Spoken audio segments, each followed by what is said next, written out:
ribbon cutting na ho kami sa isang proyekto na naging kabahagi ho tayo. Tingin ko mga 2017 na ito po ay sa pagpapatayo po ng College of Engineering ng Bulacan State University.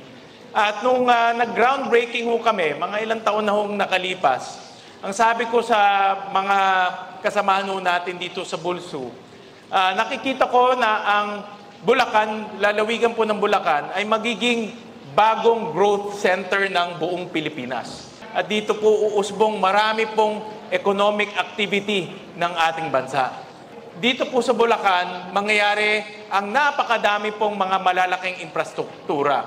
Unang-una po, dito po itatayo yung bagong international airport na aprobahan na rin po yung prangkisa na magtatayo po ng isang Bulacan Ecozone. Dito rin po yung Philippine Railroad, yung bago pong tren na itatayo po sa ating bansa. Dito po uusbong yung ating mga bagong kumpanya, higit sa lahat yung economic activity. Sa paggawa po ng infrastruktura, ano pong kailangan ng mga profession?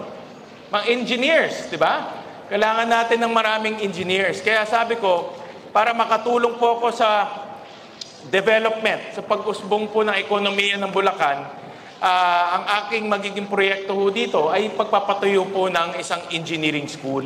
Pero naniniwala rin po ako, marami rin pong kakailanganin na mga accountants, business professionals, mga abogado, at iba pang mga professions. Kaya mga kasama sa ating mga scholars dito, ito ay napakagandang oportunidad para sa inyo. Ang kailangan lang namin sa inyo bilang mga scholar ay sipagan, galingan, at tutukan yung pag-aaral.